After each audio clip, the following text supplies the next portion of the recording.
February 6, 1952, the Soviet Union is ruled by Joseph Stalin. The President of the United States is Harry Truman, and in Poland, the Communists are introducing their order. It is then that Elizabeth II takes the British throne.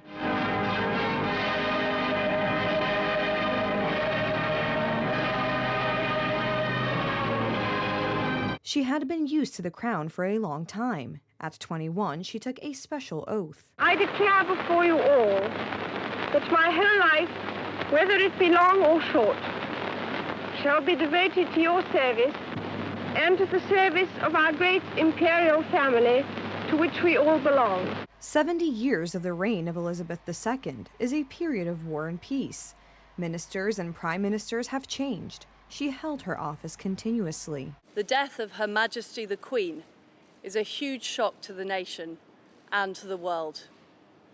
Queen Elizabeth II was the rock on which modern Britain was built. Our country has grown and flourished under her reign. Britain is the great country it is today because of her. The monarch in the UK does not rule, they reign. Experts recall that Elizabeth II stood in the shadow of great politics and more often conducted behind-the-scene activities. So I think she's played very well exactly the role of a constitutional monarch. She's not got involved in politics. We barely know her. I mean, she's the most charismatic, sort of photographed, most famous woman in the world, but she's also very enigmatic. The crown is not just England and the British Isles. It is the Commonwealth of Nations, which includes countries such as Australia, New Zealand, and Canada.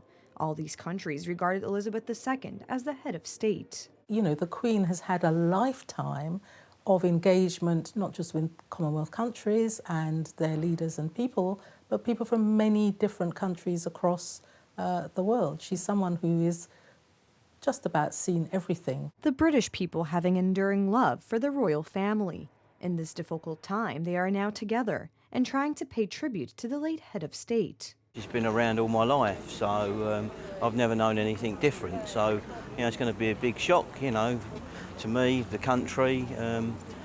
Things are going to change. I think she'll be remembered as one of the most extraordinary leaders in a time of tremendous change. She's really reminded us of what it means to be putting something, taking a vow and taking that seriously. Yes, very sad news. I can't believe she's actually gone. We're here from Australia, and it's quite devastating to see that the longest reigning monarch has passed away, sadly. Condolences to London are pouring in from all corners of the world. My deepest condolences to the royal family and all the British people on the passing of Her Majesty the Queen. For decades, she has been an embodiment of everything that makes Britain truly great.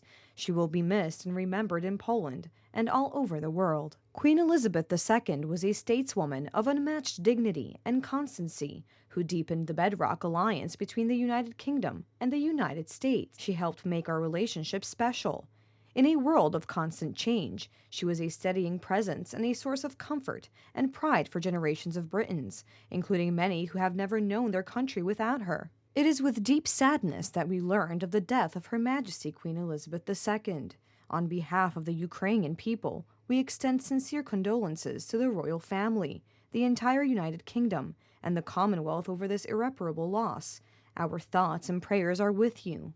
It is with deep sadness that I have learned of the passing of Her Majesty Queen Elizabeth II. She was the world's longest-serving head of state and one of the most respected personalities worldwide. I offer my heartfelt condolences to the royal family and the British people. Charles, Elizabeth's eldest son, became the new king of Great Britain. Now the UK has entered a period of mourning, which is expected to last 10 to 12 days. During this time, sports events will be suspended, and the London Big Ben bell will sound. The date of the funeral is not yet known.